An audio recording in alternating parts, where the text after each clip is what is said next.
네, 여러분들 안녕하세요. 시사타파의 심층 분석 시작하도록 하겠습니다.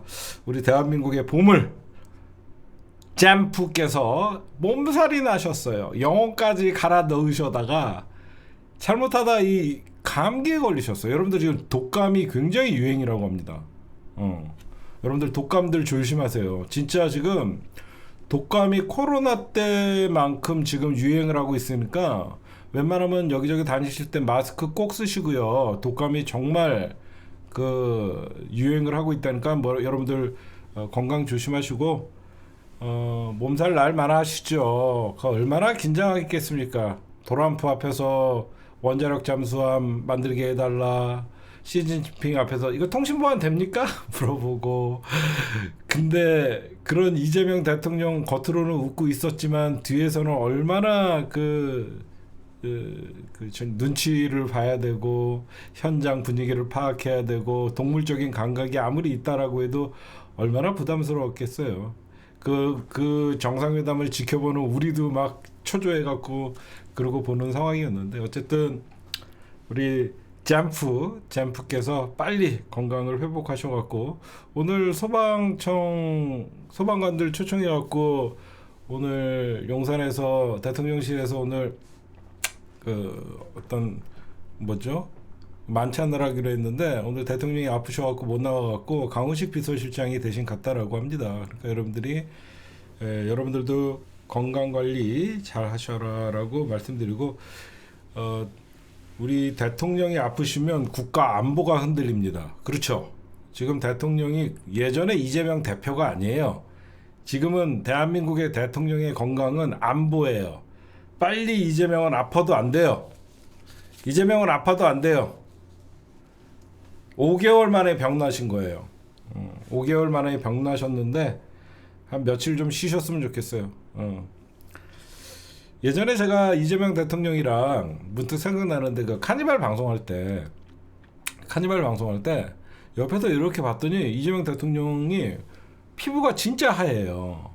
피부가 진짜 하얘갖고 피부가 하얗고 너무 좋은 거예요. 메이크업 하셨어요? 그랬더니 나는 우리 엄마가 피부 하나는 끝내주게 엄마 피부 닮았대요.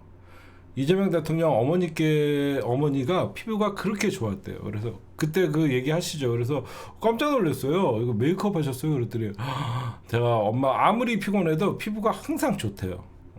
하여튼 그런 얘기도 하셨었습니다. 네, 엄마가 주신 피부라고. 네, 일단은 오늘 여러분들 이재명 대통령께서 지금 정부 재산 매각하는 거 모두 중단하라라고 하고 나서 그리고 그 이후에 정부 원래 기재부 장관의 소관이라고 제가 여러분들에게 말씀드렸었죠 어제. 그런데 이게 이제 국무총리에게 사실상 사인을 받고 정부 재산에 대해서 매각 절차를 진행하라 뭐 이렇게 얘기를 했죠. 그랬더니 오늘 기다렸다는 듯이 이틀 만에 김민석 총리가 나서서 YTN 등 정부 자산 헐값 매각 전부 조사해라. 전수 조사해라.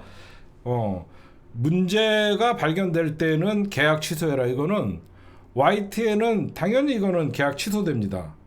YTN 지분 매각을 포함해서 지난 정부와 현 정부에서 추진된 모든 자산 매각 사례에 대해서 전수조사와 감사를 실시하라라고 했기 때문에 이거는 아마 지금 이 모피아들 있죠? 기재부 중심으로 사실 여러분들 이거는 우리 국민들이 가만히 있으면 안 되는 거예요. 국가의 재산이면 국민들의 세금에 의해서 유지가 되는 것이고 국민들의 재산이에요. 이거를 특정인들에게 제가 어제도 잠깐 말씀드렸지만 이거는 파는 놈들도 있지만 어떤 놈들이 샀는지 반드시 밝혀야 됩니다. 그냥 살 일 없어요. 그렇죠? 정부 자산 매각할 수 있는 거는 일반 사람들이 누가 살 수 있습니까? 여러분들이나 나나 어떻게 정부에서 매각하는 땅덩어리 같은 걸 어떻게 살아요? 분명히 이거는 기재부 출신들이 밖에 나가서 모피아들이 세운 사모펀드나 이런 데서 사갖고 바로 사자마자 시세 차익 얻고 날리고 그런 겁니다. 그래서 이건 산 놈들도 반드시 조사를 해야 된다. 여러분들에게 말씀을 좀 드립니다. 오늘 김민석 총리께서요, 오늘 뉴스공장에 나왔었죠. 겸손은 힘들다 나와서 서울시장 차출설에 관해서 그런 상황은 없을 것이다라고 선을 그었고, 사실상 안 나오겠다라고 얘기를 했다라고 여러분들은 생각하는데, 이 얘기를 가만 들어보면 여러분들, 김민석 후보가 이런 얘기를 해요. 서울시장 후보를 김민석을 차출한다, 그런 상황은 없을 것이라는 것은요, 그렇게 우리 후보가, 나 아니래도 다른 후보가 오세훈이랑 대결을 하거나 아니면 국힘당 후보랑 대결을 해서 밀리지 않을 것이다. 다만 밀릴 경우에는 뭐 본인은 안 나간다, 그리고 어차피 경쟁을 거쳐서 좋은 후보가 나올 것이다라고 본다라고 이렇게 보는데요. 사실상 뭐 불출마 선언했다라고 하는데, 이거는 정치는 모르는 거예요. 왜 그러냐, 왜 이런 얘기를 하냐, 여기저기서 김민석 서울시장 얘기들이 나오잖아요. 그럼 만약에 여러분들 현직 국무총리가 내년 서울시장 상황 봐서 결정을 하겠습니다라고 하면 어떻게 됩니까? 만약에 김민석 총리가 오늘 서울시장 안 나간다고 안 하고 모든 경우의 수를 열어놓고 있습니다라고 하면 바로 김민석한테 화살 총공격 들어와요. 그렇죠? 응? 바로 총공격 들어오는 거예요. 아니, 파장이 아니라 김민석 서울시장 나간다라고 하면서 대서특필하면서 기사가 딱 나가는 순간, 아직 총선이 지방선거가 멀었는데 김민석한테 공격이 집중되는 겁니다. 그런 불필요한 공격을 당할 이유가 없는 거예요. 그러면 이재명 대통령을 보좌하는 국무총리 역할도 하기가 힘든 거예요. 그래서 나가더라도 상황이 여의치 않아가서 당의 요구를 들어줬습니다라고 하면서 나오면 되는 거예요, 나중에. 제 말 이해하시죠? 그래서 정치인들이 지금 벌써부터 누구 나간다 안 나간다 이런 거는요, 나중에 여론조사 보고, 만약에 제가 보면 오세발이가 과연 서울시장 후보로 나올 수 있을지는 저는 모르겠지만, 국힘당과의 후보와 어떤 여론조사를 했을 때 민주당이 밀린다 그러면 언제든지 김민석은 나갈 수 있는 겁니다. 그러니까 여러분들이 그런 거는 있는 그대로 받아들이면 안 돼요. 그렇잖아. 지금은 현 정부의 성공을 위해서 이제 5개월 된 총리가 내년 서울시장 나간다라고 하면 이 정부가 사실상 내년 지방선거를 목표로 내각이 구성됐다, 이런 공격을 받을 수가 있잖아요. 그러니까 이런 얘기를 안 하는 거예요. 그 다음에 제가 어제도 말씀드렸지만, 오늘 당연히 코스피가 4천 이하로 떨어졌어요. 그러다가 다시 4천 선으로 회복됐습니다. 주식 원투데이 합니까? 오르면 조정 구간이 있는 거예요. 이거를 갖고 언론에서는 코스피 4천 붕괴 연병을 떨던데, 당연히 붕괴가 돼도 3,800, 3,900까지 갔다가 다시 4천을 회복했어요. 마치 4천 밑으로 떨어지면 이재명 정부가 경제를 망치는 것 같이 얘기를 하는데, 어느 나라 주식이 한 달 내내 오르는 주식이 어딨냐? 올랐으면 차익 실현하면서 매물이 쏟아지는 것이고, 또 그 매물을 줍줍줍하는 세력들이 생기는 거예요. 지금은 당연히 여러분들 조정기관인 거죠. 응? 그래야지 여러분들 한번 조정하고 다시 치고 올라가는 힘이 있는 것이지, 계속 쭉쭉쭉쭉 올라가면요, 이거는 세력들과 일반 사람들은 못 들어가요. 안 그래요? 빨갛지도 않은 기레기 새끼들 이걸 갖고 붕괴니 연병을 떨고 앉아 있어요. 언제 4천원 찍어봤니? 제 말 틀리지 않죠? 언제는 무슨 4천을 찍어본 적이나 있는 것 같이 4천이 붕괴됐대. 정상적으로 기사를 쓰려면 새끼들아, 4천 밑으로 다시 떨어졌다, 이렇게 지금은 조정 구간이다, 이렇게 써야지. 언제 4천쯤, 만약에 여러분들 붕괴라는 말은요, 기존에 있던 것들이 무너져 내렸다는 거예요. 이번에 처음 4천 찍어놓고 다시 조정 구간을 해서 내려앉은 거죠. 그러다 4천 회복했죠. 누가 보면 뭐 5천까지 찍었다가 4천도 붕괴되는 것 같이, 이런 나쁜 놈들이에요. 에이. 저는 그런 거 보면요, 이 국힘당 이 새끼들은요, 진짜 제가 늘 얘기하지만 1도 도움이 안 되는 새끼들. 정상회담하면 실패하기 바라고, 미국과 어떤 관세 협상하면 망하기를 바라고, 이런 새끼들이 어떻게 대한민국 국회의원들입니까? 응? 잘한 건 잘했다 그러고. 하긴 그러면 내란 안 했겠지 미친놈들이. 예, 그 다음에 오늘 왜 검찰의 수사권을 박탈해야 되는지, 왜 검찰의 수사권을 절대 주면 안 되는지 대표적인 오늘 1심 재판에 검찰의 구형이 있었어요. 그게 뭐냐면 박지원 원장과 서훈 전 국정원장이 그 박지원 원장이랑 서훈 그 당시에 안보실장이었네요. 이분들이 오늘 검찰에 의해서 징역 4년을 구형당했어요. 구형. 검찰이 박지원 의원님에게는 징역 4년. 그 다음에 서 전 장관에게는 징역 2년. 자격정지 1년 이렇게 했는데 이거는요 26일 날 선고가 나옵니다. 이건 무죄예요. 왜 무죄냐? 검찰의 공소장을 보면 웃깁니다. 왜 웃기냐? 이 판사가 또 직위원입니다. 근데 이거는 아무리 직위원이라도요, 이건 유죄를 못 때려요. 이유가 뭐냐? 검찰의 공소장에 이렇게 써 있어요. 박지원 전 원장과 노 전 실장은 국정원 직원들에게 관련 첩보와 보고서를 삭제한 지시를 했다. 얼마 전에 이종석 국정원장이 아직도 국정원에 그 자료 남아있다. 이미 발표를 했습니다. 그러면 검찰은 이 사건에 대해서는 구형을 하면 안 되는 거예요. 그래서 이거에 대해서는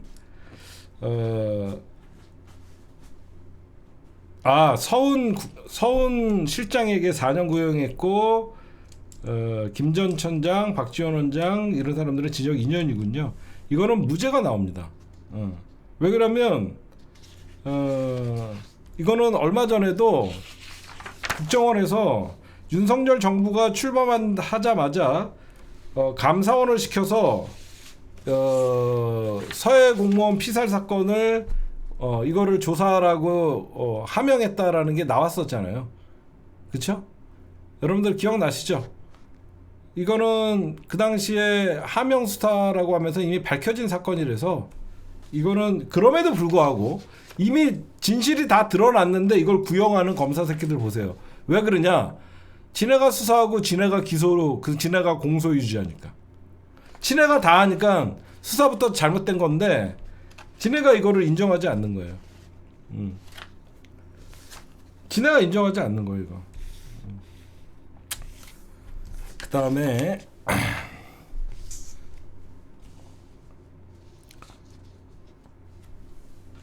하나씩 할까요? 어디 갔죠?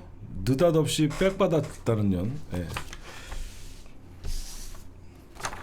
네, 갑자기 여태까지 공무원의 공직자의 아내로서 송구스럽습니다.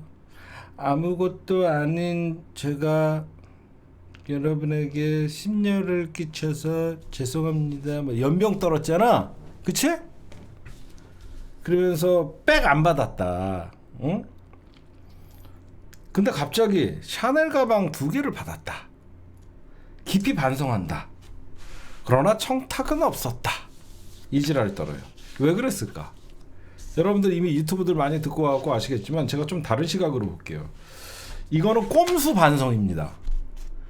이거는 반성하는 연이 아니에요. 여러분들이 보셔도 여태까지 안 받았다고 오리발을 졸라게 내밀었던 선택적 사과라고 하죠. 일명 이걸 선택적 사과라고 합니다. 왜 그러냐면 샤넬 가방은 2개를 받았지만 그라프 목걸이는 받지 않았다. 왜 그러냐? 왜 가방은 인정하고 그라프 목걸이를 안 받았다라고 했냐면 이게 또 여러분들 특가법상 이게 5천만 원이 넘어가면요 이 형이 올라가요. 근데 그라프 목걸이 하나가 6천만 원이 넘습니다. 이해가 가시죠? 가방 한 2개 봐야 5천만 원 미만이거든요. 3천만 원 미만이에요. 근데 이게 그라프 목걸이를 받는 순간 이제 5천만 원이 이제 널뛰어 버리거든요. 그럼 형량이 달라져요. 5천만 원이 6천만 원이 넘으면 5천만 원이 6천만 원이 넘습니다. 이해가 가시죠? 가방 한 2개 봐야 5천만 원 미만이거든요. 근데 이게 그라프 목걸이를 받는 순간 이제 5천만 원이 이제 널뛰어 버리거든요. 그럼 형량이 달라져요. 한마디로 음주운전하다가 걸린 년이 안전벨트 미착용으로 끊으려고 하는 거예요. 도대학년이라고 하죠, 이런 걸. 응? 여러분들 보시다시피 뒷단에는 대가리를 쓴 것 같아요. 왜 그러냐면 그저께 보석 신청을 하고 오늘 사과를 합니다. 근데 이게 멍청한 게 뭐냐면 제가 보면요, 보석 신청부터 오늘 가방 받았다, 이거는 변호사의 조력이 아니에요. 제가 보면 아무리 도라이 김땡리 같은 개몽령이라고 하는 변호사들이 있다라고 해도 이렇게 변호를 뒤에서 조율해 주지 않아요. 왜 그러냐면 김건희의 1심 선고가 11월 26일 날 이미 예정이 돼 있는데 거기에다 대고 갑자기 넙죽 보석 신청 이거 안 하거든요. 변호인들이 그거 안 시켜요. 1심 선고가 난 다음에 또다시 구속이 될 경우에는 저 갑자기 기억이 나지 않아요. 기억이 나지 않는데 가방은 받았어요. 그래프는 안 받았어요. 기억력이 갑자기 살아나요. 기억력이 점점 희미해진다라고 하면서 여태까지 안 받았다 그랬던 샤넬 백을 받은 게 기억이 나고 그래프는 안 받았다라고 오리발을 내밉니다. 이건 뭐냐면 이건 변호인의 조력이 아니에요. 그리고 이거는 김건희가 똥볼을 찬 거예요. 그러면 여태까지 검찰이 공소를 기소했던 내용들, 가방 받고 뭐 청탁하고 여러 가지 사안에 대해서 법정에서 다툼을 하고 있었는데 느닷없이 선고를 앞두고 가방을 받았다라고 하면 어떻게 되면 자기 혐의를 인정을 해버리는 거죠. 이거는 유죄를 맞아야 되는 거기 때문에 이거는 변호사들이 이렇게 조력하지 않아요. 이건 뭐냐면 김건희가 이거는 제가 보면 권력 금단 현상이에요. 현타가 온 거죠. 한두 달 처박혀 있었더니 미칠 것 같은 거죠. 얼굴은 선풍기 하지마 지금 막 얼굴 흘러내리지. 지금 뭐 지금 안에 있어 보니까 죽겠지. 그러니까 이 승질머리 못 듣잖아요. 변호사들한테 연병을 떨었겠죠. 나갈 수 있는 방법 강구해라. 지금 현재는 보석밖에 없습니다. 그럼 빨리 보석 신청하세요. 그러니까 해달라고 하니까 안 되는 거 알면서 한 거예요. 안 그래요? 제가 보면 어떤 변호사가 1심 선고를 26일 앞두고 보석 신청을 해요. 말도 안 되는 거거든요. 여태까지 안 받았다 버티다 샤넬백 받았다라고 하고 그렇게 하면 더 이상 뭐 부인할 게 없고 혐의를 인정했다 이러고 쳐 나올 줄 알았나 보죠.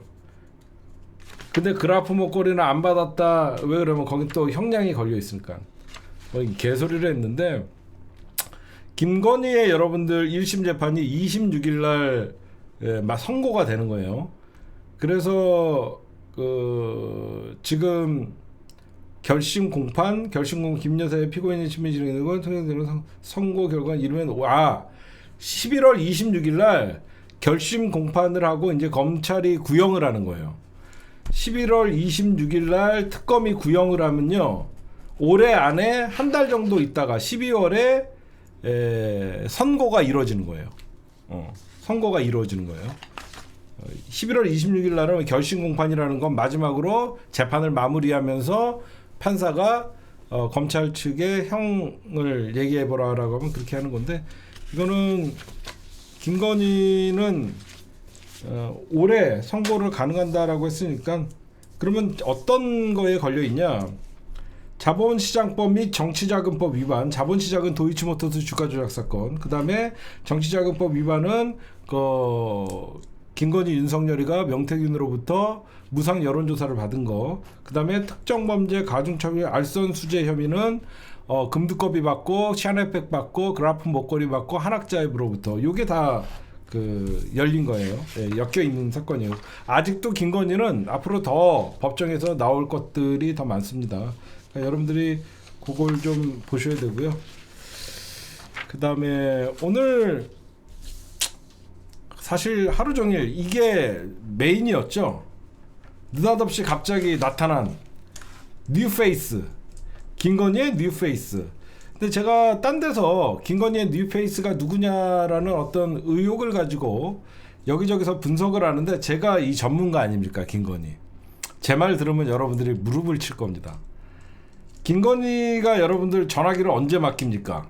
그러니까 SBS 보도만 딱 보고 제가 추적을 해줄게요. 2013년부터 2016년까지 사용했던 휴대전화를 특검이 어디서 압수를 했냐면 검진법사의 법당에서 압수를 해요. 응? 특검이 건진법사의 법당 있잖아, 강남에 있는 집을 압수색을 하다가 전화기가 당연히 건진법사 건 줄 알고 갖고 왔더니 그게 김건희였던 거야. 김건희였던 거야.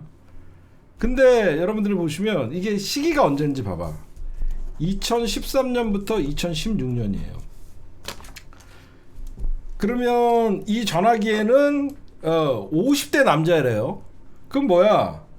김건희가 50대거든요. 김건희가 나랑 거의 같은 세대잖아. 50대면 거의 김건희 또래예요.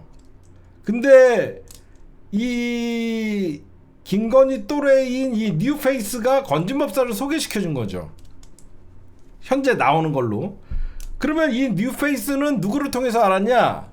주가 조작 선수인 이종호를 통해서 아는 거죠. 얘는 어떤 놈이었냐?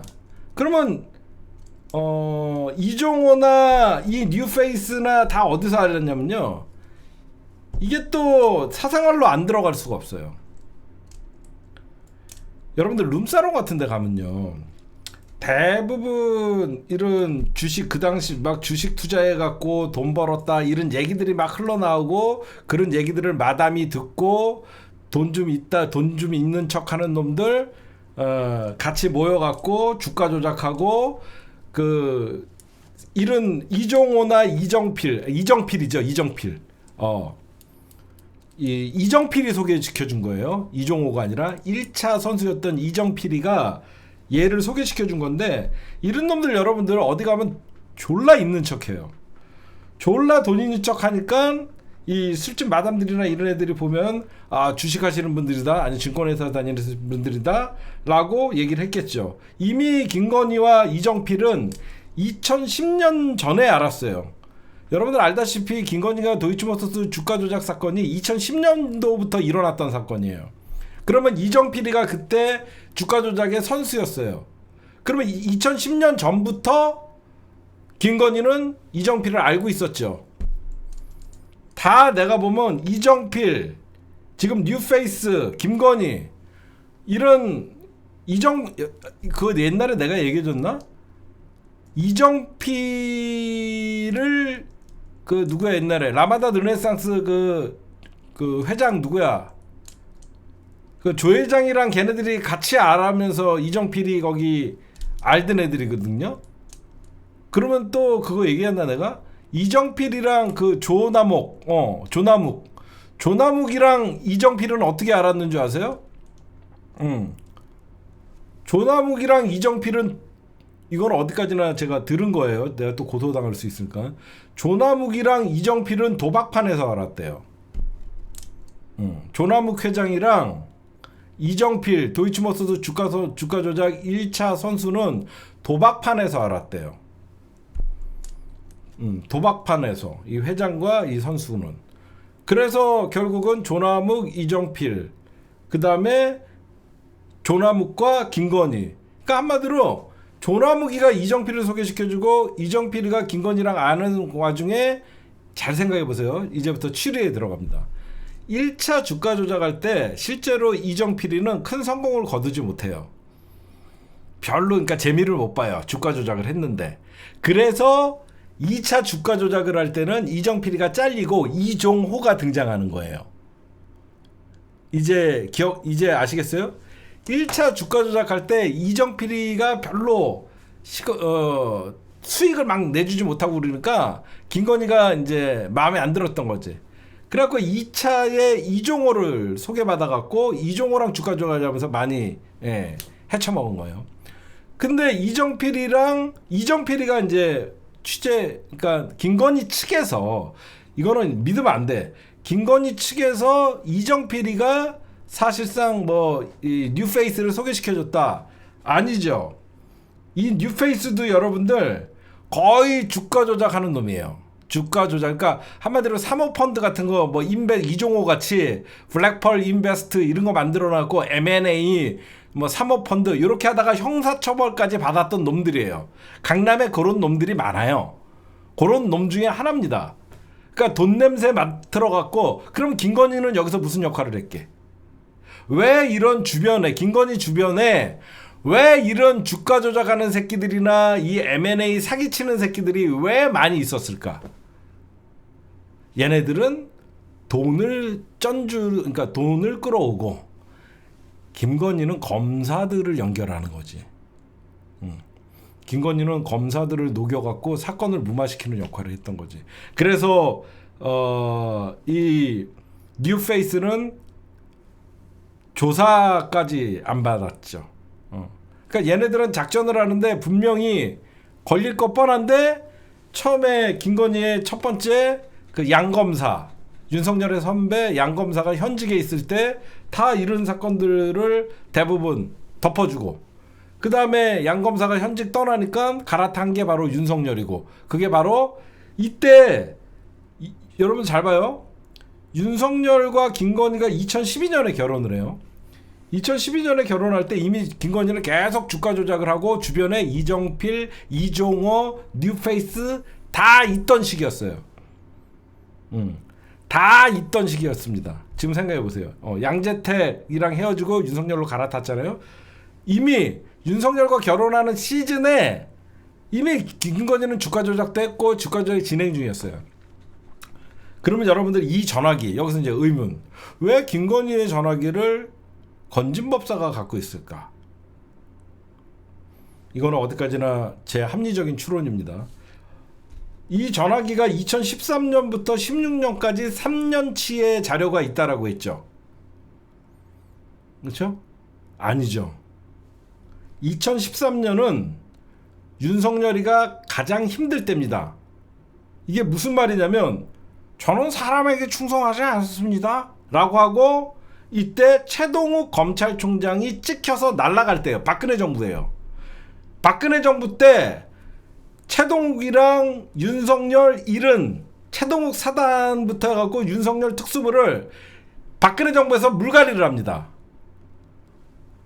검찰의 압수수색을 두려워한 거죠. 제 말 무슨 말인지 알아요?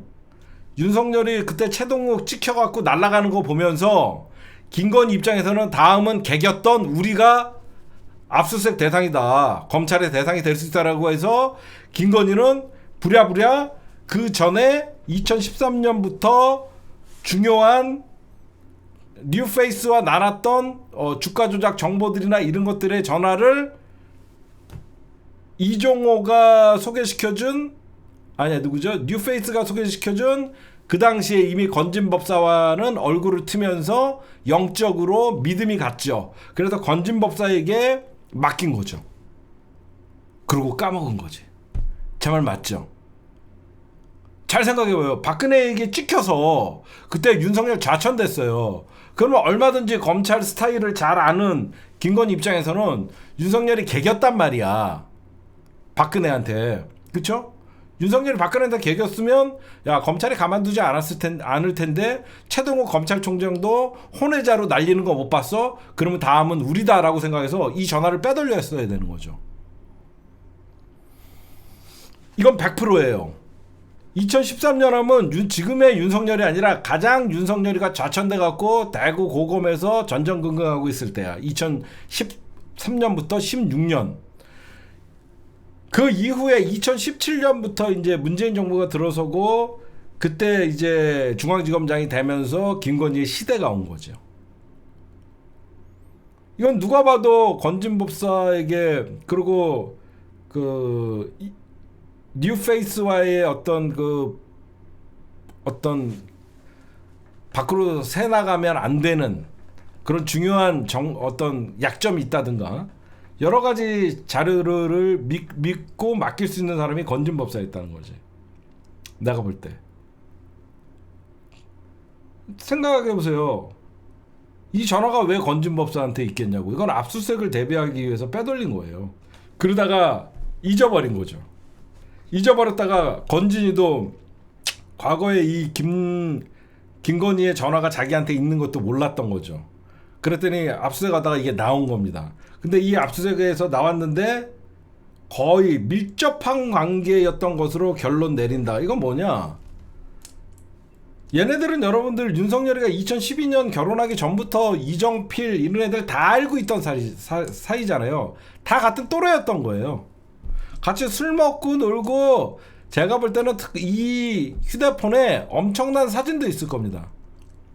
제가 볼 때는 이 휴대폰에 엄청난 사진이, 왜 그러냐? 밀접한 관계였던 것으로 특검팀이 결론을 내렸다는 건 뭐예요? 문자 메시지만 보고 그랬겠습니까? 다정하게 찍은 사진이나 어디서 이런 걸 보고 밀접한 관계라고 파악을 했다라고 보도가 나오지, 문자 메시지는 만약에 자기야 뭐 이런 말투 아니면, 문자로 하기를 하려 그러면 노골적인 서로의 뭐 러브, 나 안 보고 싶었죠? 그랬죠요? 뭐 이런 거나 나오지. 당연히 여러분들 사진은 딱 보면 개인적으로 어디 놀러 가고 해외에서 찍은 사진, 뭐 어디 가서 찍은 사진들이 분명히 존재하기 때문에 특검에서 볼 때는 밀접한 관계라는 말을 쓴 거죠.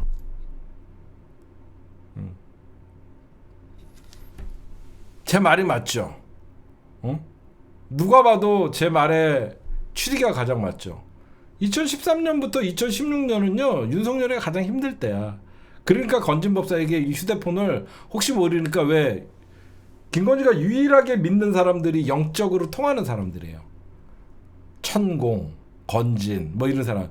나는 사람을 잘 보기 때문에 저 사람은 내 뒤통수를 치는 사람이 아니야, 이런 사람들한테 맡기지 절대 일반인한테 맡기지 않죠. 그래서 지금 제가 볼 때는 많은 사람들이 뉴페이스를 어떻게 생각하냐, 이거 그냥 술집에서 만난 거예요. 그냥 술집에서 조남욱, 이정필, 그 다음에 거기서 주식으로 요즘 잘 나간다는 사람들 막 하면서 얼마나 소개를 받았겠어요. 그래서 여러분들 내 돈을 조금, 여러분들 개인사로 좀 들어갈게요. 이건 약간 19금 개인사로 들어가면요, 자기 돈 몇십억을요, 자기 돈 몇십억을 이정필한테 맡기고 자기 돈 수억 원을 여러분들 맡기면요, 그냥 맡길 수는 없는 거예요. 뭔가 섞인 겁니다. 본인들은 말하지 않죠. 여러분들이 생각해도 남녀 간에 돈이 오가는 짓을 하면요, 그냥 돈이 오갈 수는 없어요. 진짜입니다. 이런 특검팀이 2013년부터 16년 사이에 A씨와 김 여사의 주식거래 관련 관계를 넘어서, 주식거래 관계를 넘어섰다라고 얘기하잖아요. 한마디로 그 전에, 그 다음은 여기 좀 괜찮은데 작전 어때? 뭐 이런 별 개소리 다 있고, 그 다음에 그걸 넘어섰다는 건 뭐예요? 개인적인 건 뭐야? 둘이 사랑하는 사이라는 거야. 연인이었다라는 소리입니다, 이거. 안 그래요? 이종호 소개가 아니라 이종호가 소개팅 해준 거예요. 이정필이가 소개시켜줘갖고 둘이 사귄 거예요, 내가 보면.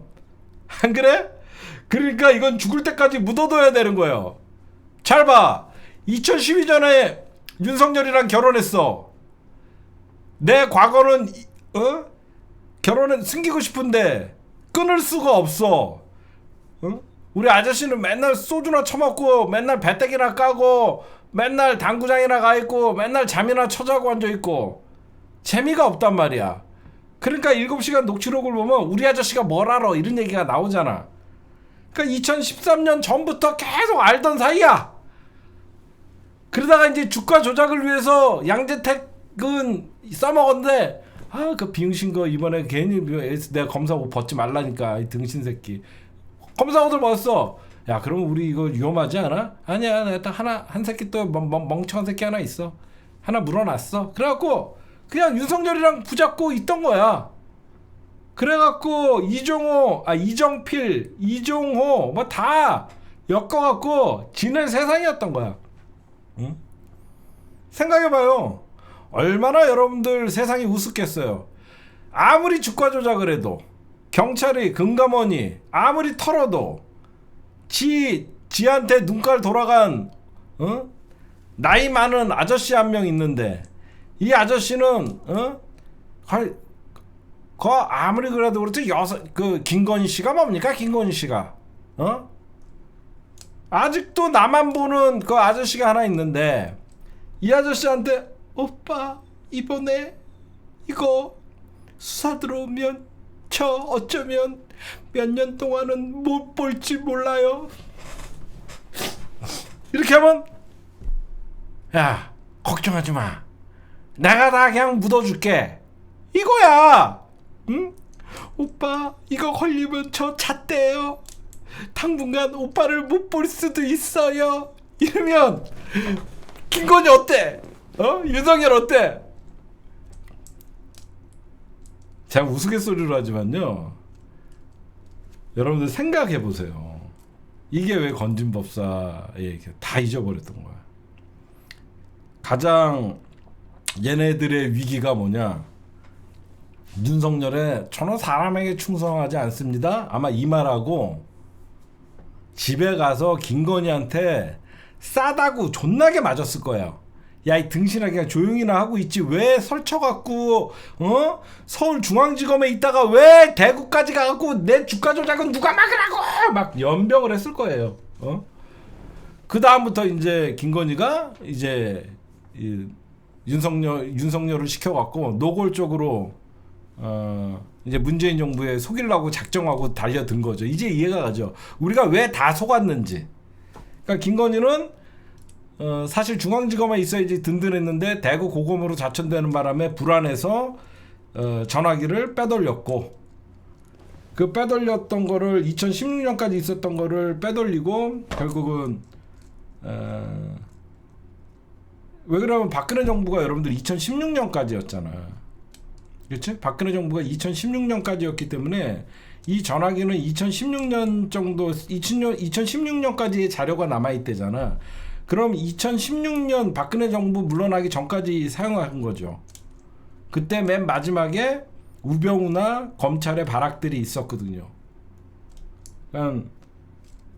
근데 더 웃긴 건 뭐야, 이 뉴페이스가 아직도 김건희랑 만난다는 거죠. 작년에 김건희 이창수 중앙지검장에 의해서 사실상 주가 조작 무혐의 받았잖아. 그때 술 처먹고 가다가 음주운전 걸렸대잖아. 이게 작년 일이잖아. 작년 7월이야.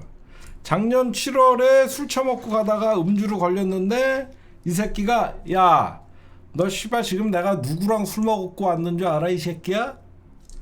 나 이 새끼야 영부인이라 뭐 이랬을 거 아니야.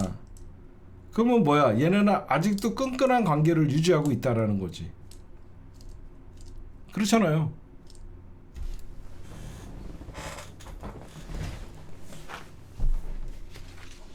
이런 애들이요. 그러고 나서 이제 검찰은 도이치모터스 주가 조작에서 사실 이놈의 핵심 같아요. 지금 제가 예전에 여러분들 이런 얘기한 거 기억나세요? 진짜 주가 조작 선수들이나 헤쳐먹는 새끼들은 저렇게 검찰에게 걸리고 재판에 나가지 않는다. 저기 재판에 나가고 걸리는 새끼들 보면 대부분 피라미드들이다. 진짜 주가 조작 선수나 큰 손들은 이미 다 헤쳐먹고 해외에 다 빠져나가갖고 도망가 있지. 이번에 걸린 게 이 새끼 같아요.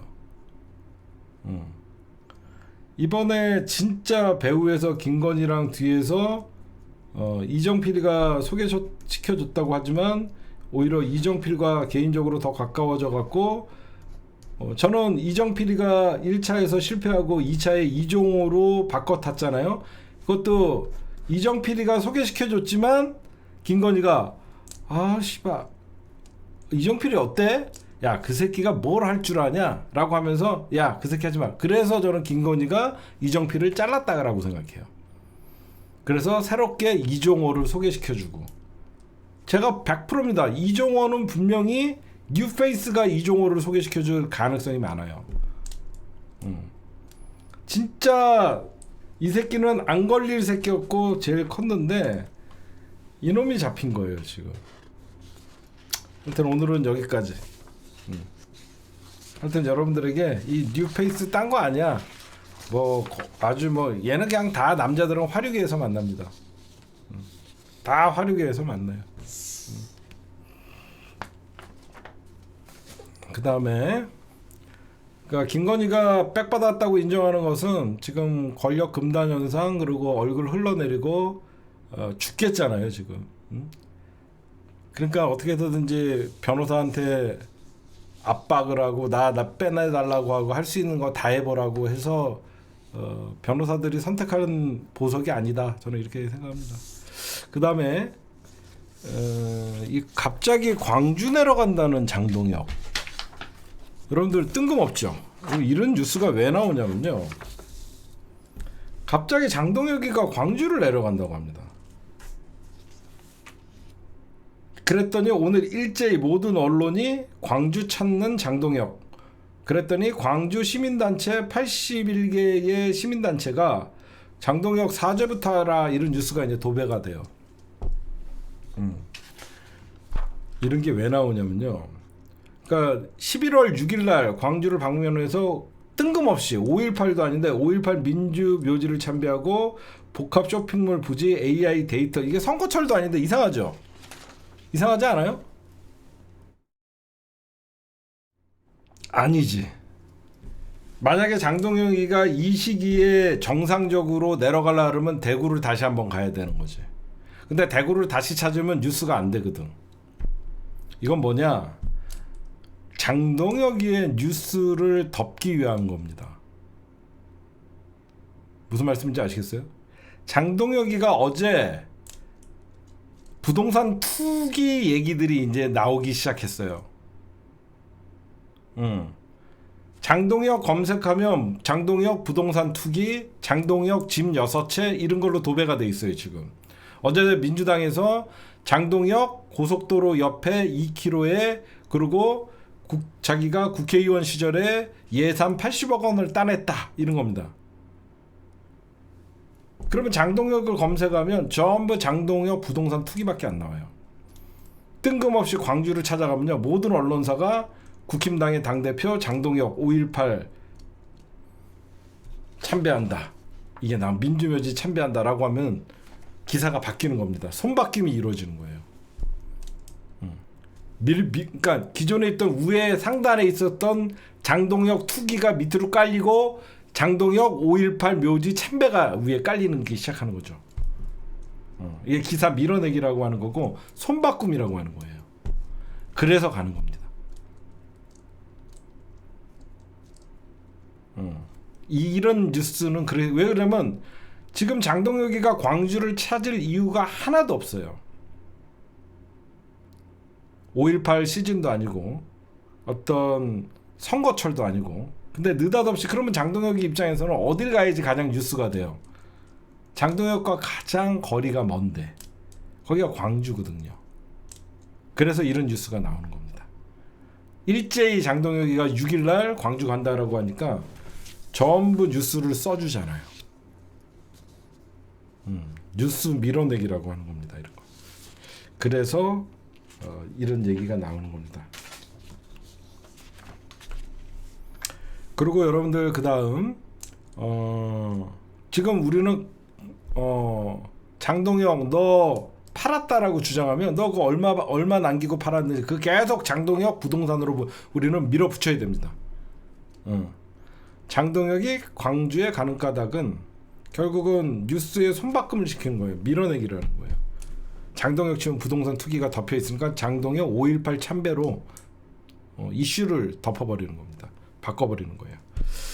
그래서 이런 정치인들이 이런 짓을 하는 거예요. 그 다음에 지금 국힘당이 여러분들 계속 재판 재개해야 된다 이런 얘기를 하니까 민주당이 혹 해갖고 재판 중지법 이런 얘기를 했죠. 민주당이 제가 이거 하면 안 된다라고 해서 다행히 철회를 했죠. 민주당은 이런 걸 어떻게 대처를 해야 되냐면요. 여러분 봐봐요. 계속 사법부의 독립 외치죠. 국힘당이나 지금 조이드나. 재판을 하라는 것도 사법부의 독립을 해치는 거 아니에요?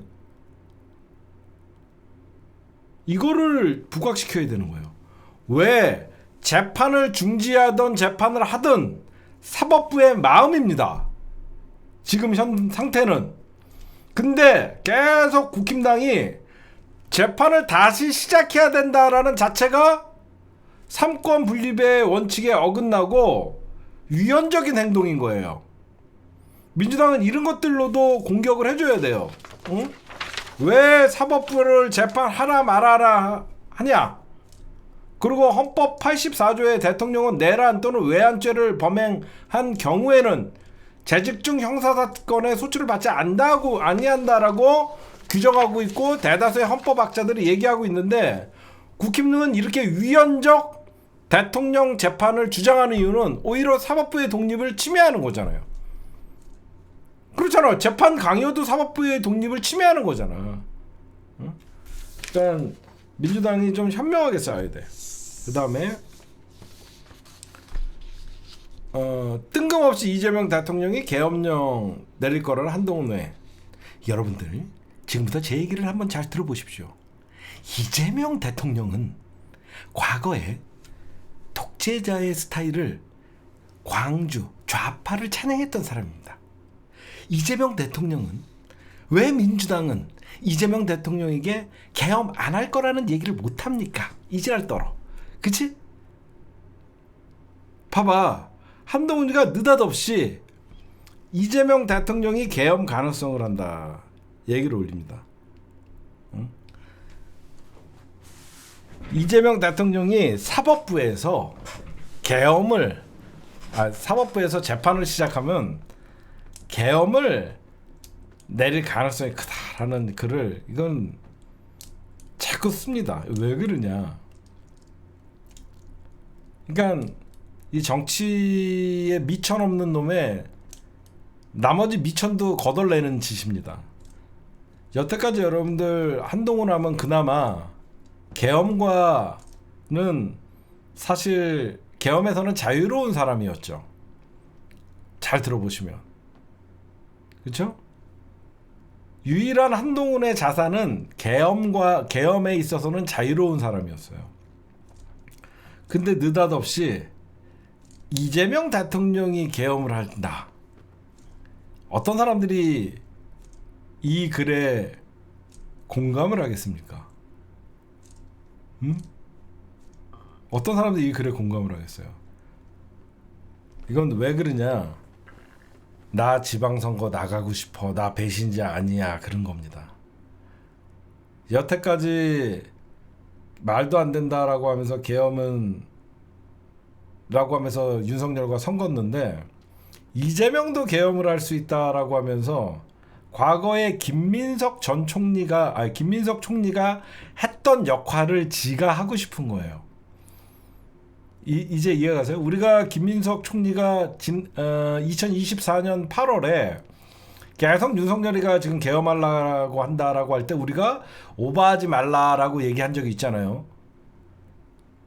한동훈이가 계속 그거를 김민석 전 총리를 따라하는 거예요. 자기는 정치적 촉이 있고 감각이 있다. 민주당도 계엄의 가능성이 있다. 라고 얘기를 하고 싶은 거예요. 그러면서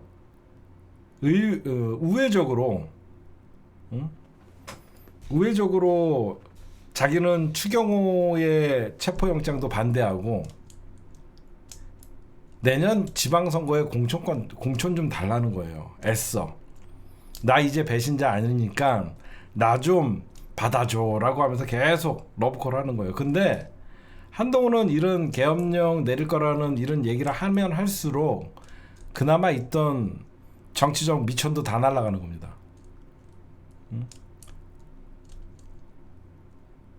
우리가 김민석 총리가 계엄령 할 것이다 할 때 누가 믿었어요? 한동훈이가 계속 왜 이게 한동훈이가 여러분들 이런 얘기를 하냐면 계엄령 니콜 뭐가 돼요? 아니죠. 계엄령 니콜 독재가 되는 겁니다. 자꾸 이재명 대통령을 계엄령 하면 이 얘기를 계속 듣다 보면 이 정부도 독재 정부라는 이미지가 써있는 거예요. 그걸 노리는 거예요. 이놈은 이재명도 독재자다. 지금 이런 프레임으로 가는 거죠. 이거는 느닷없이 이재명 계엄령 가능성이 있다 이런 거는요, 한동훈 머리에서 나오는 글이 아니에요. 제가 보면 이런 뒤에서 누군가가 이런 말을 함으로써 이재명도 독재가 가능하고 독재 정부다라는 이미지를 씌워줘서 한동훈이는 윤석열의 계엄도 반대하고 이재명의 계엄도 반대하는 민주주의자라는 이미지를 계속 확대시키려고 하는 거예요.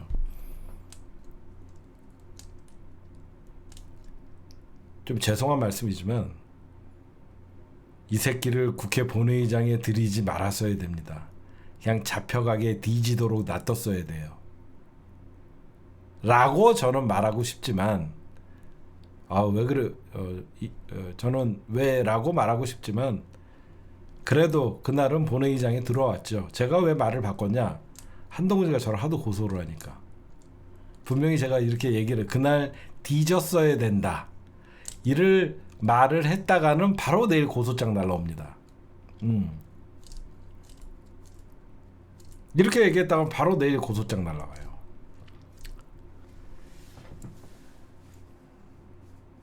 한동훈이는 본회의장에 들여보내는 게 아니었습니다. 소리 소문 없이 체포조에 끌려가서 어딘가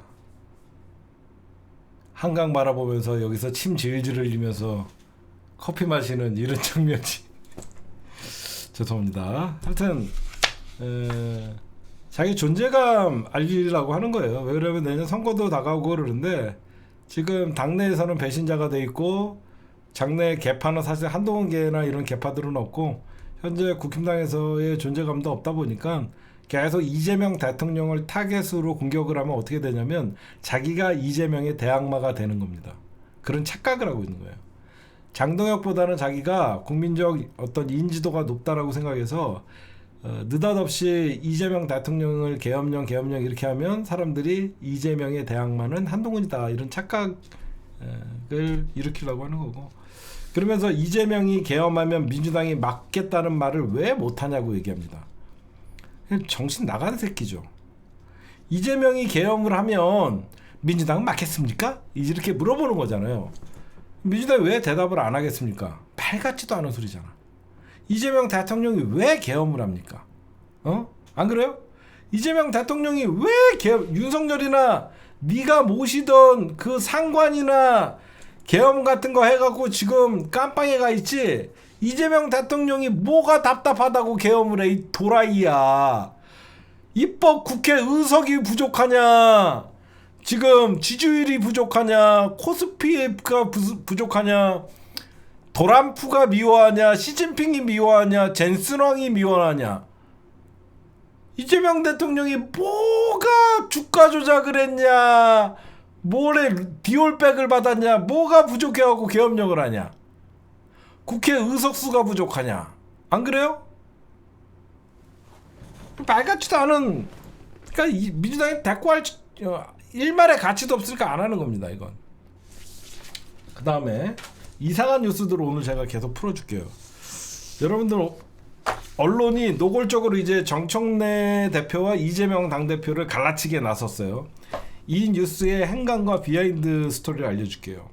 오늘 느닷없이 부산시당 위원장 보궐선거에서 경선 과정에서 컷오프가 됐다라고 하면서, 부당 컷오프라고 하면서 모든 언론이 친명 유동철 정청래에게 책임지라 반발, 이 기사가 나옵니다. 이게 어떻게 됐는지 제가 비하인드 스토리를 알려줄게요. 그러니까 컷오프 당했다. 그러니까 정청래가 노골적으로 자기 정치를 하기 위해서 친명 인사들을 자른다 이거예요. 언론이 얘기하고 싶은 거는 정청래 자기 정치한다, 그래서 친명 인사들을 날렸다, 이런 기사가 왜 나오냐면요, 실질적으로 부산에 사시는 분들이 있어요. 부산에 사는요 유동철이 누군지 몰라요. 이게 무슨 말이냐? 이거 자가 발전하는 뉴스라고 하는 겁니다. 자기가 더민주 전국혁신회의를 당장 제가 내년 지방선거에서 손떼라고 했던 거 기억나시는 분 있어요? 그 병폐 현상이 벌어진 거예요. 제가 그렇게 욕하면서 욕먹으면서 더민주 전국혁신회의가 이 사람들이 이재명 파리하면서 지금 지방선거에서 벌써부터 줄 세우고 있다. 그때가 지금 유동철 부산수영구 지역위원장이 부산시당 위원장을 하려고 한 거예요. 근데 정작 부산시 민주당 사람들은 유동철이 누군지를 몰라요. 그럼 왜 이게 대대적으로 갈라치기 기사로 이용이 되냐? 언론들이 붙은 거죠. 왜 컷오프 됐습니까? 정청래가 경선도 안 시켰다. 아니죠. 면접에서 떨어진 거예요. 후보들이 많아갖고 면접에서 떨어졌는데 그거를 얘기하지 않아요. 자가 발전이라고 하는 겁니다. 나는 친명인데 정청래가 나를 컷오프 시켰다. 이거는 언론들은 이때다 싶어갖고 정청래와 이재명 갈라치기 요소로 써먹는 겁니다. 이걸 자가 발전이라고 하는 거예요. 여기 부산 사시는 분들 있죠? 제가 정치판에 있으면서 유동철이라는 이름을 처음 들었습니다. 지금 부산에서는 더민주 전국혁신회의, 친명 이런 걸로 하는 게 아니에요. 응? 제가 경고했던 현상이 벌어지는 겁니다. 제가 1년 전에 기억나시는 분들 있죠? 지금 더민주 정봉주 사태 일어날 때, 정봉주 의원님 사태 일어날 때 지금 정민주 전국혁신회의에서 벌써부터 호남, 영남 할 것 없이 지금 친명 조직들이라고 하면서 이재명 파리하면서 내년 지방선거에서 시의원, 구의원 줄 세우기 하고 있다. 이게 현실화됐고 저도 처음 들어봤어요. 이건 정상적으로 이게 무슨 친명 죽이기입니까? 여러분들 이 제가 왜 자꾸 더민주 전국혁신회의 제가 해체하라고 하는 줄 아세요? 응? 이런 놈들은 다시는 정치판에 발 못 붙이게 해야 돼요. 지가 스스로 친명이라고 합니다. 진짜 이재명 대통령을 위한다 그러면요, 친명이라도 친명이라는 소리를 하지 않습니다. 제 말 맞죠? 왜 이런 놈들이 친명팔이냐면 진짜 이재명 대통령의 성공을 위해서라 그러면 나 친명인데 잘렸어 그러고 떠드는 놈들이 제정신인 놈들이에요. 지금 민주당 친명 비명이 어디 있습니까? 모두가 이재명 대통령을 성공을 하기 위해서 모두가 친명 아니에요? 응? 잘 생각해 보세요. 지금 모두가 이재명 정부 성공시켜야 되는 모두가 친명인데 반명이 어디 있습니까? 지금 지가 지 입으로 친명이라고 떠들고 다녀요. 친명 공천 학살이라고 얘기하는 이런 놈들은 정말 그 싸움을 정청래를 대신해서 정청래와 이재명의 싸움으로 붙이려고 하는 자가 발전을 통해서 언론이 계속 하는 겁니다. 지금 민주당에서는요, 친명, 비명, 반명 당대표 시절에는 있었습니다. 이런 그룹은 존재하지 않아요. 이런 그룹은 존재하지 않습니다. 응? 지금 조직 강화 특위에서 냉정하고 엄격하게 조강 특위가 진행됐고요. 그에 따라서 시당 위원장 선거가 치러졌다는 건 다 알아요. 응?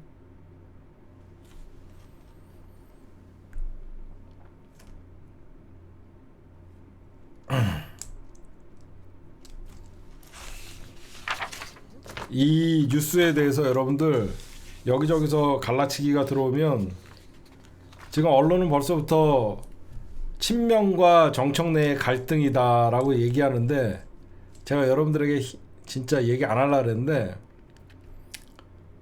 제가 대통령실에 취재를 좀 했습니다. 진짜 이재명 대통령과 정청래 대표, 그리고 정청래 대표와 갈등이 있습니까? 왜요? 누가 그래요?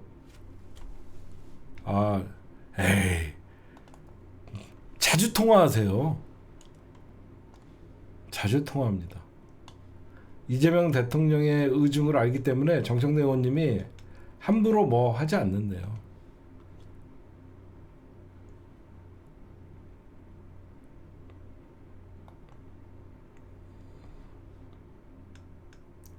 그리고 제가 여러분들에게 또 하나 알려줄까요? 정청래는요, 눈치가 빠른 정치인이에요. 정청래는 눈치가 빨라서요, 자기가 이재명을 넘어서려고 하지 않아요.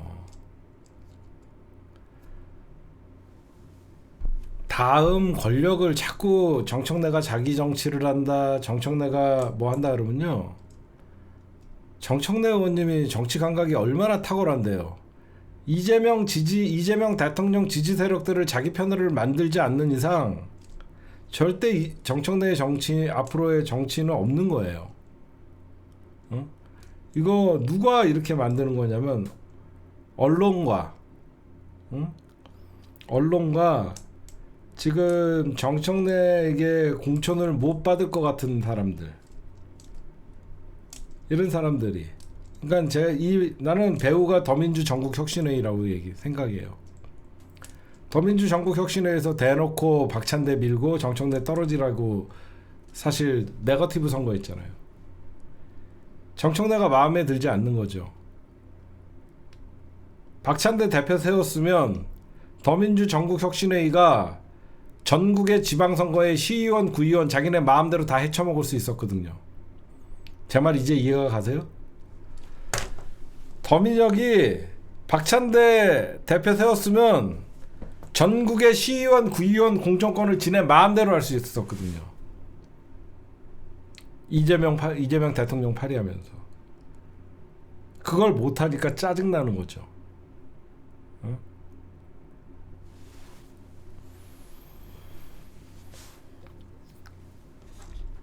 왜 싫어하냐? 정청래는 당원들에게도 인기가 있고, 정청래는 원리 원칙대로 한다라고 하니까 자기네들은 특혜를 바라고 싶은 거고요. 더민주 전국혁신회의는 항상 그 앞에 뭐라고 붙어요?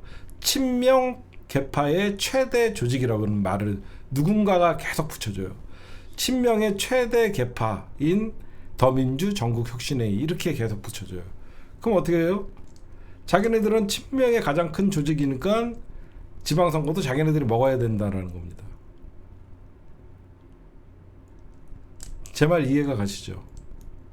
그러면서 명청 갈등을 계속 일으켜갖고 결국은 내년 지방선거가 끝나면 쟤네들이 노리는 건 뭐냐면 정청래 끌어내리는 겁니다. 정청래 끌어내려서 자기네들 마음에 드는 사람으로 2028년 국회의원 선거는 공천권을 받겠다는 거죠. 제 말 이제 이해가 가세요? 계속 정청래가 친명 인사들과 마찰이 있다, 정청래가 더민주 전국혁신회의 친명과는 안 맞는다, 이렇게 해서 내년 8월에 지방선거가 끝나고 더불어민주당의 전당대회 당대표 선거에서 정청래 끌어내리면 다음 내년 당대표 선거에서 당선되는 사람이 2028년 공천권을 갖게 되거든요.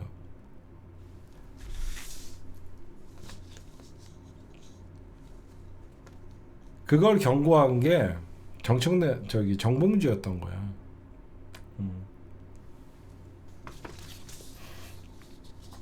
이런 거에 속지 마세요.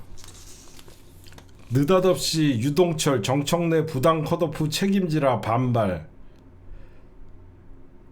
자기가 친명이라서 불이익 당했단 말이 많다. 이거 완전 갈라치기죠. 정청래는 반명이에요?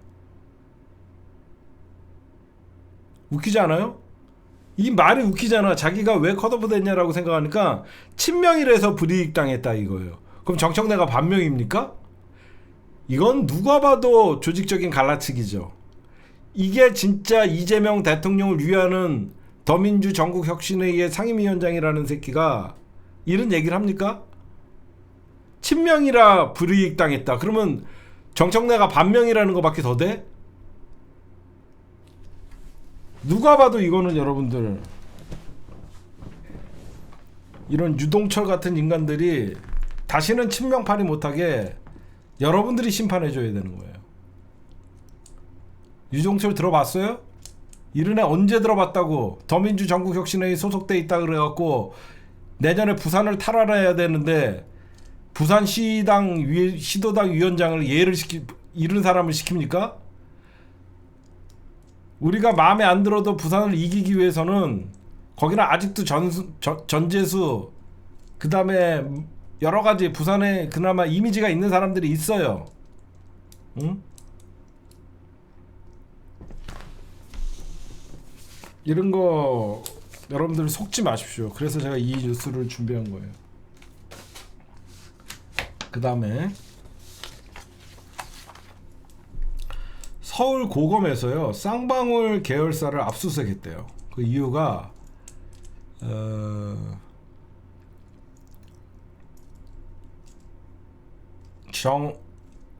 나 요즘 나도 이제 치매가 오나. 정성호 법무부 장관이 감찰 지시를 내렸잖아요. 이 연어 술파티랑 관봉띠 이거는 상설특검뿐만 아니라 그거는 상설특검을 했고 이화영 연어 술파티는 감찰 지시를 내렸잖아요. 고검이 쌍방울 계열사를 압수수색을 했어요. 좀 이상하죠. 서울 고검이 감찰을 하려 그러면요 박상영이부터 검찰을 먼저 압수수색을 해야죠. 안 그래요? 이 사건을 제대로 감찰을 하려 그러면 수원지검을 먼저 압수수색을 해야죠. 왜 쌍방울부터 압수수색을 합니까? 응?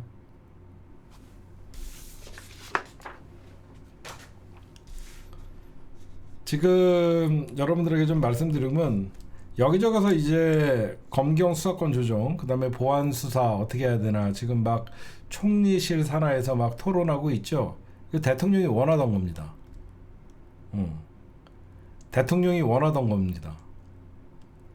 우리가 검찰의 수사권을 폐지하고 검찰청 폐지를 하더라도 공론화 시켜라. 토론 많이 해라. 지금 사람들이 걱정을 하고 총리실 산하의 자문위원들 중에 보안수사권 주자라고 하는 사람들도 있고 막 그렇다 섞여 있다. 여러분들 우리끼리 있으면 토론이 안 돼요. 토론이라는 건 나와 생각이 좀 다른 면을 갖고 있는 사람들이 다른 주장을 하면서 점점점 처음에 시작할 때는 평행선을 그리다가 점점점 토론을 통해서 합의점을 찾는 과정을 보는 거거든요. 이재명 대통령이 충분히 토론하라 그랬잖아요. 그리고 제가 알기로 보안수사권 주는 순간요 그냥 우리가 검찰을 믿습니까? 그냥 보안수사권이 더 큰 권력이 되는 거예요. 이거 다 알고 있습니다. 그럼에도 불구하고 이런 자유로운 토론 그래갖고 나중에는 보안수사권 안 주면 되는 거예요. 그냥 일방적으로 밀어붙였다라는 소리 안 들려면 열심히 토론도 하고 뭐 이런 건 전 나쁘지 않다라고 생각해요.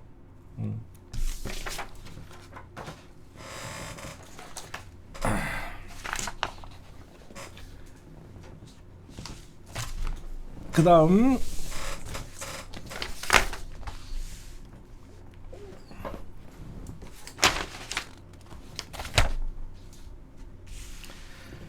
오늘은 그냥 한 번에 쫙 끝내고 여러분들에게 편한 얘기 할게요. 지금 추경호 태포 동의안이 국회에 제출됐습니다. 오늘 5일 그러니까 24시간이 지나야 되니까 이제 오늘 낮에 도착을 했거든요. 그러면 내일 6일 낮부터 72시간 3일 안에 이제 투표를 하면 되겠죠. 그러면 시간상 보니까 내일부터 72시간이에요. 하루 이틀 3일 금요일날 저녁에는 하겠네요. 그렇죠? 금요일날 정도 바로 투표를 하겠네요. 그러면 이제 여기서 투표가 돼갖고 체포 동의안이 통과가 되는 순간 이제 영장 실질 심사를 받으러 추경호는 법원으로 이동하기. 이건 좀 빨리 민주당이 엄청 빠르게 했네요. 대통령도 재가를 엄청 빨리 해줬네요. 지금 추경호가 기각된다, 구속된다, 뭐 여러 가지 의견들이 있는데 저는 이렇게 봐요. 특검이 현직 국회의원이고 원내대표는 과거래도 전 원내대표도 사실 거물이죠. 근데 특검이 그냥 영장 칠 일은 없다라는 거예요. 제가 느끼고 싶은 건 특검이 뭔가 있다. 특검이 이번에 영장 실질 심사를 할 때 검찰이 특검에서 PPT를 하잖아요.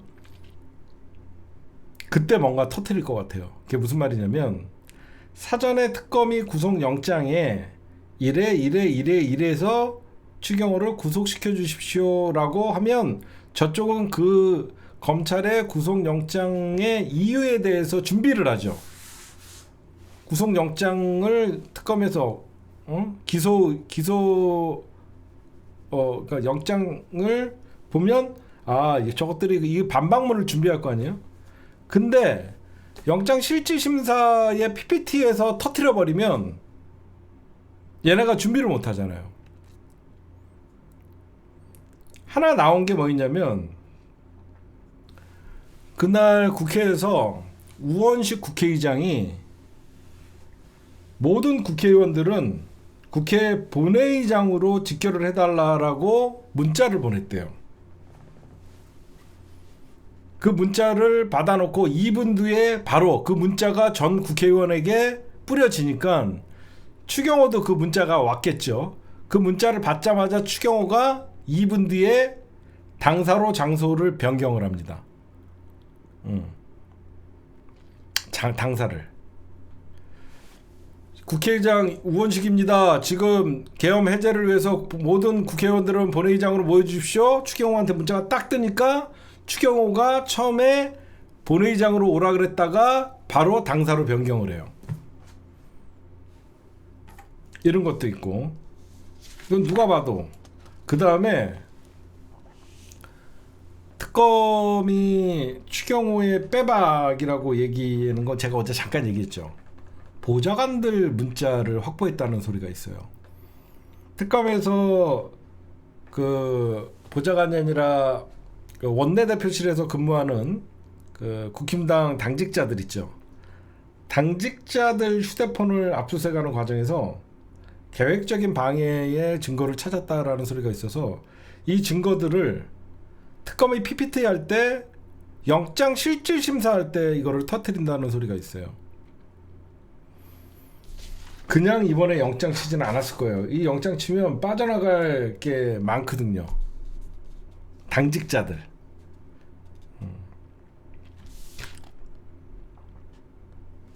그 다음에 또 빼도 박도 못하는 검찰의 계엄 적극 참여가 나왔습니다.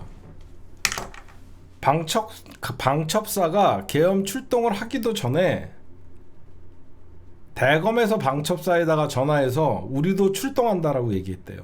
이거는 박성재 구속영장이 조만간 날아갈 겁니다. 검사들은 이번 내란의 주요 임무 종사자들이에요. 방첩사가 출동도 안 했는데 방첩사와 대검에서 전화를 하다가 대검 쪽에서 먼저 전화를 했대요. 방첩사에. 우리도 출동한다고. 이게 지금 드러나고 있습니다.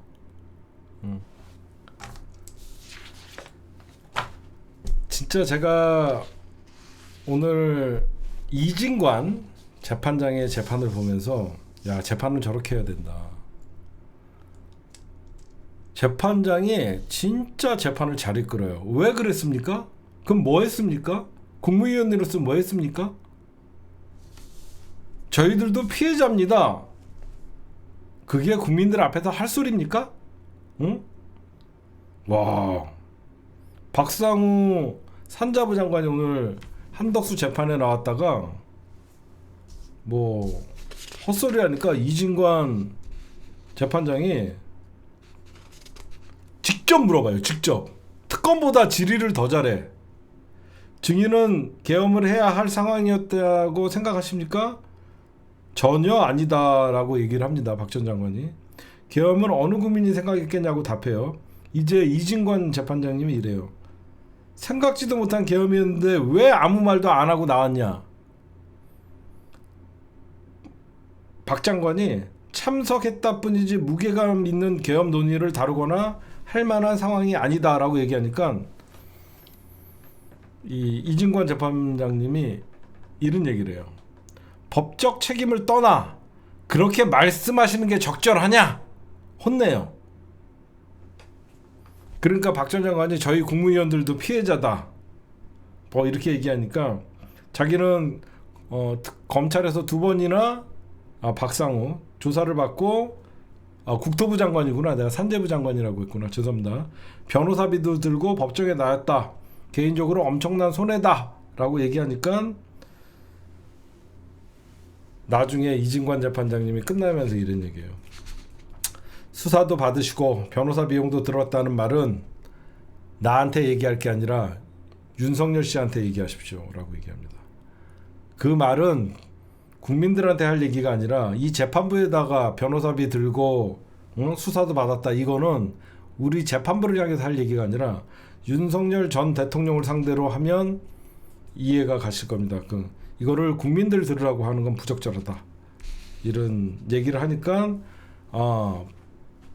이 박상우 장관이 뜨끔했는지 송구하다. 국무위원으로서 이렇게 했어요. 그리고 오늘 사실 여러분들 알다시피 이상민, 최상목 아니 나는 이진관 재판장님 끝내주는 게 이 사람들 불러야 되지 않습니까? 증인들도 자기가 막 불러. 출석 요구서 안 나오면 과태료에다가 구인영장 발부한다. 증인 불출석하면 구인영장 발부해 갖고라도 끌고 와라. 야, 재판을 이렇게 해야 됩니다. 야, 난 진짜 지규현 봤습니까? 예, 알겠습니다. 네, 변호사님, 네, 말씀하시죠. 예. 아니 특검에서는 무슨 오마이 TV나 보고 그 좌파 새끼들이나 보는 거 보면서 근데 왜 이렇게 변호사님 오늘따라 왜 이렇게 화를 내십니까? 예, 점심시간이 다 돼서 그러십니까? 네, 특검씨, 네, 잠시만요. 제가 진행하겠습니다. 네, 저 방청객들은 조금만 조용히 해주시면 재판이 원활하게 진행될 것 같습니다. 네, 특검팀, 네, 질의해 주십시오. 네, 뭐 하는 거야? MC 규현이야 진짜? 연병을 하고 앉아 있어요. 응? 에휴, 진짜 씨. 내가 처음에 그랬잖아. 저 무슨 사회 보는 새끼 같다고. 응? 지금 저에게 사회를 본다고 말씀하셨습니까? 아휴, 미친놈 진짜. 네, 그 다음에 여러분들 우리 도란프 얘기 잠깐만 할게요.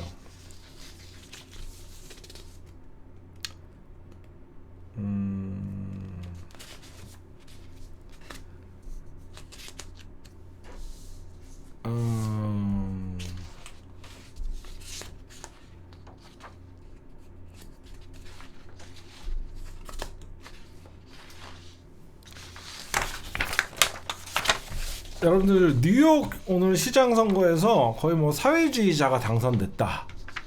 그래서 트럼프가 큰일 났다. 뭐 이런 어떤 것들 많이 봤죠, 기사. 이 기사의 맹점을 좀 알려드릴게요. 이 맘단이라는 어떤 이 후보가 작년까지만 해도 여러분들 사실 무명이었어요. 34살의 MZ 세대예요. 근데 얘가 당선이 됩니다. 이 사람이 여러분들 보시면요, 좀 보여드릴게요. 여러분들 뉴스를 좀 보는 법을 제가 좀 계속 알려드리는 거예요. 이 사람의 이력을 보면요, 이거예요.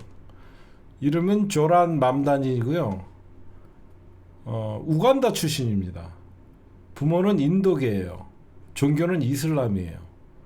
국적은 우간다와 어떤 미국의 이중 국적을 갖고 있어요. 7살 때 미국으로 이주를 왔어요.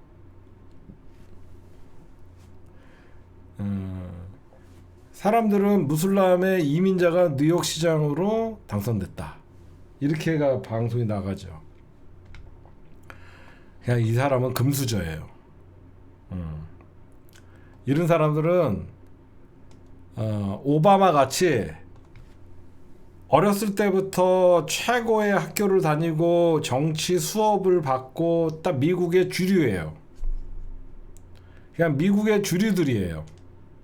오바마도 흑인 대통령 나왔다 그러면서 사람들이 되게 열광을 했죠. 근데 미국의 주류 정치에 발을 받고 스폰을 받으면서 이 자리에 올라오는 겁니다.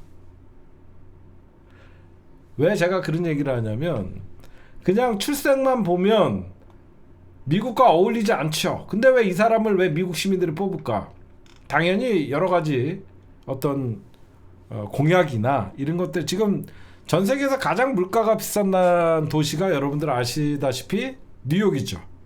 이 사람이 이번에 당선되는 그 계기가 된 게 어떤 뉴욕 시민들의 어떤 그 세금이나 복지 정책 그런 거에 대해서 아픈 곳을 건드린 거예요. 미국 사회의 아픈 곳을 건드리면서 이 사람이 당선이 됐습니다. 이 사람은 민주당 소속이에요. 그러면 민주당의 어떤 그 여태까지 어떤 버니 샌더스나 이런 사회주의적 생각을, 진보주의적 생각을 갖고 있던 사람들의 대를 잇는 거예요. 한마디로 여태까지 여러분들 알다시피 버니 샌더스나 여러 가지 진보적인 민주당의 정치인들은 민주당 안에서 아웃사이드였어요. 제 말 이해가 가십니까? 버니 샌더스나 여러 가지 뭐 알렉산드리아 오카시오 코레센스 뭐 이런 사람들이 있어요. 민주당 내 좌파. 이런 사람들이 민주당 내의 아웃사이드였는데 민주당 안에서 트럼프 같은 애들 극우 성향의 공화당의 대통령이 나오니까 민주당의 주류가 교체가 되는 현상이에요. 무슨 말씀인지 아시겠죠? 미국 민주당의 교체의 시발점이 바로 맘단이에요. 아니 버니 샌더스 같은 어떻게 보면 공화당에 대적하는 이런 주류, 그러니까 아웃사이더의 정치가 미국의 민주당의 주류도 지금 교체가 돼가고 있는 거예요. 워낙 트럼프가 극우로 가니까 그런 현상으로 여러분들이 좀 보시면 될 것 같고, 그러니까 한마디로 미국의 오늘 선거 결과를 보면 미국 뉴욕시장 선거 결과 이거 한번 보십시오. 조니 맘다니, 앤드류 쿠오마 뭐 이렇게 나오고 있어요. 그러니까 뉴욕이라는 도시는요 미국의 자본주의의 심장이에요. 이 자본주의의 심장이다 보니까 여러분들은 화려한 고층 빌딩, 여러 가지 뭐 금융, 월스트리트 뭐 금융이 집중돼 있다 이런 것만 생각하는데 가장 불평등한 도시예요. 그래서 자본 권력에 저항하는 진보 운동 그런 것들이 사실상 맘단이에요. 그래서 사람들이 이번에 뉴욕 시장에 맘단이가 되는 현상이 벌어졌다. 저는 그렇게 좀 생각합니다. 왜 이 사람이 여러분들 제가 미국의 주류고 철저하게 교육받게 되냐면요. 우간다에서 어느 정도 살아갖고 여러분들 미국에 유학 갈 수 있을 것 같아요. 잘 생각해봐요. 후진국일수록 미국 유학 가는 사람들은 그 나라의 0.1%예요. 우간다라는 나라에서 진짜 쌀도 물도 제대로 못 먹는 나라에서 미국의 유학까지 갈 정도의 금수저예요. 이게 여러분들 알다시피 아빠가 누구냐면 아까 7살 때 뉴욕으로 왔다 그랬죠. 아버지는 컬럼비아대 교수 마흐무드 맘단이에요. 엄마는 아카데미상 후보에도 2차례 오른 영화감독 미아 나이르다예요. 엄마는 오스카상까지 받을 수 후보까지 올랐던 영화 감독, 아빠는 미국의 컬럼비아 대학교 교수예요. 응?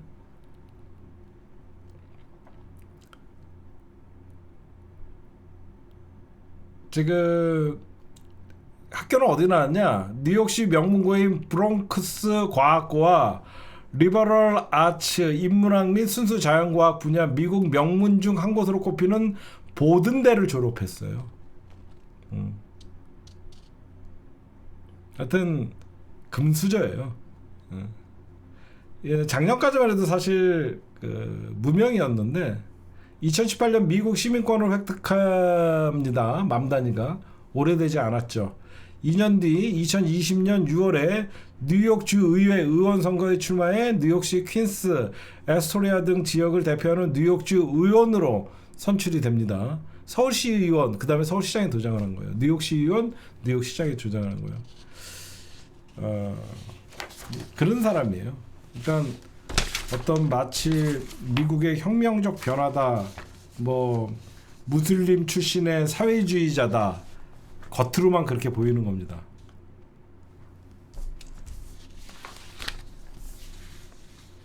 근데 트럼프의 얘기가 더 웃겨요. 이번 선거는 내가 잠시 에이펙 정상회담 외국 갔다 와서 진 거예요. 지가 없어서 졌대. 이번에 왜 이번에 뉴욕시장을 민주당이 당선되니까 내가 없어서 졌대. 그럴 수도 있지. 근데 그걸 다 떠나서 지금 미국 전역에 반 트럼프 정서가 있는 건 확실합니다. 왜냐면 미국은 이민자의 나라잖아. 사실 안 그래요? 미국이 영국으로부터 독립전쟁을 치르고 독립혁명을 일으켰잖아요. 그래서 만들어진 이민자의 나라인데 이제 와서 이민자들 못 받게 한다면서 이민 철퇴를 한다라고 하니까 미국의 자유주의, 미국의 민주주의가 부정되는 거죠. 하여튼 어쨌든 어떤 극우보다는 급진 좌파가 나요. 우리가 볼 때. 그래서 지금 미국 사시는 분들도 알겠지만 과연 트럼프가 제대로 임기를 마칠 수 있을까 이런 걱정하시는 분들도 있어요. 저는 딴 거 북미 수교 평화협정 그것만 맺으면 뒤지든가 말든가 도란프는 이제 관심 바뀝니다. 그 다음에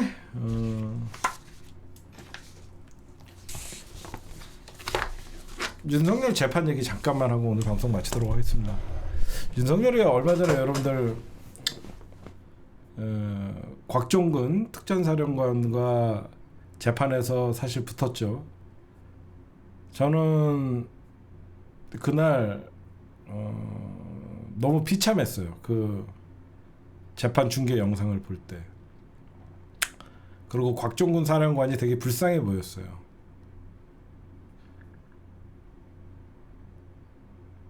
왜 불쌍해 보였냐면 평생 군인으로 살아온 사람인데 당신이 그런 명령을 내려갖고 내가 이 지경이 되고 이 재판까지 나와 있는데 모든 책임을 지 부하들한테 떠넘기고 심지어 곽종근 사령관이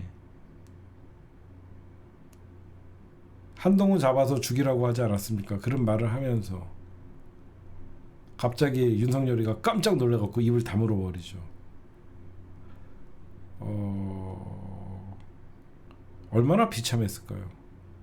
자기는 명령에 따랐을 뿐이고 순간 판단을 해서 국민을 보호하려고 노력했는데 나의 주군이었던 대한민국의 국군 통수권자라는 새끼가 법정 앞에서 모든 책임을 부하들에게 떠넘기는 그런 모습을,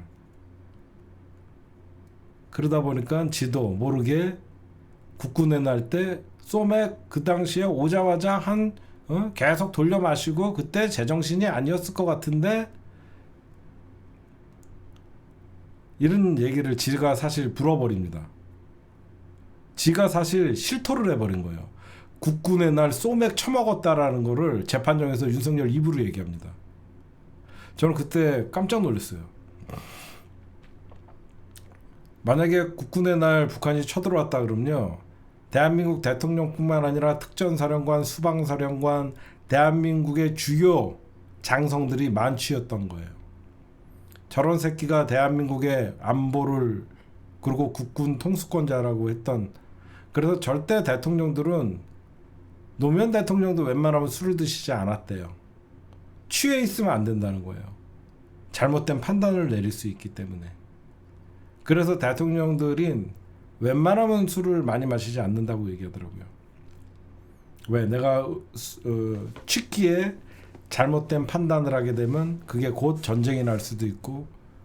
근데 국군의 날 소맥 파티가 있다라고 하면서 지가 계란말이 만들고 김치찌개 만들고 그걸 자랑 삼아 얘기하는 새끼를 보면서, 저게 과연 대한민국 대한민국 국민들을 저런 새끼에게 생명과 안전을 위임했나? 비참하더라고요.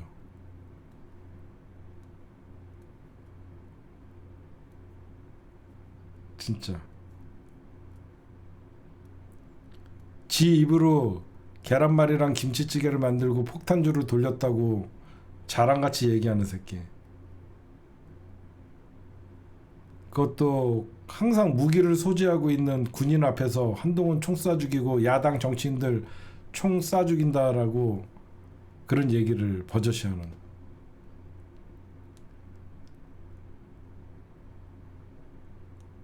여러분들 왜 도널드 트럼프가 해외 순방 갈 때 여러분들 그 핵가방을 갖고 다니는 줄 아십니까? 응? 왜 도널드 트럼프가 해외 순방 갈 때 항상 그 핵 가방이 있잖아요. 그걸 왜 갖고 다니시는 줄 알아요? 응. 그 우리가 핵 버튼이라고 하잖아요. 그걸 왜 갖고 다니는 줄 아십니까?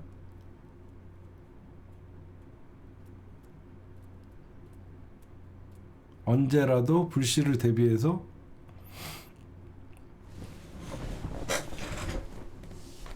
왜 그렇게 쏠라고?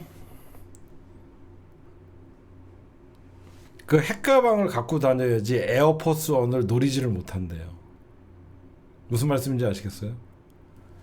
에어포스 원을 공중에서 납치를 하거나 포격이 당하면요, 거기에서 바로 그 나라에다가 핵을 날려버리면 그 나라는 없어지는 겁니다. 여러분들은 딴 나라에서 전쟁이 벌어지면 그 나라에다가 핵을 쏜다고 생각하는데, 핵 가방을 에어포스 원 안에 갖고 있는 자체만으로 어느 나라든 이 에어포스 미국의 대통령을 침공하는 순간 핵이 날아간다는 걸 보여주는 거예요. 그래서 해외 나갈 때 그래서 그 핵 가방을 갖고 다니는 거예요. 이제 아시겠죠? 그 위험한 거를 백악관에다가 놓고 오면 될 거지, 다른 사람한테 위임해 주면 되지, 그걸 왜 갖고 다니냐?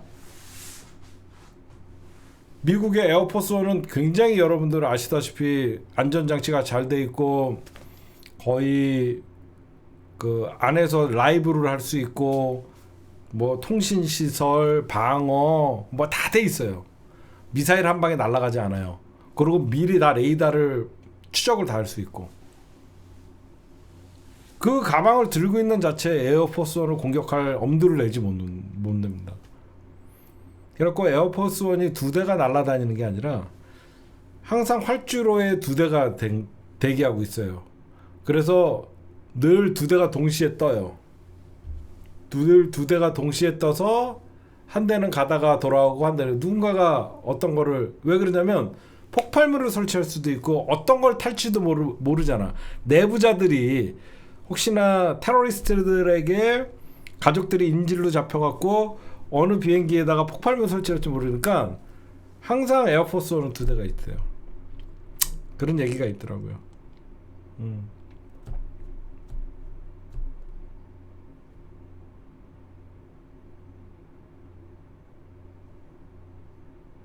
김건희는 거기에 저기 필러, 보톡스, 뭐 이런 거 넣어갖고 다녔죠.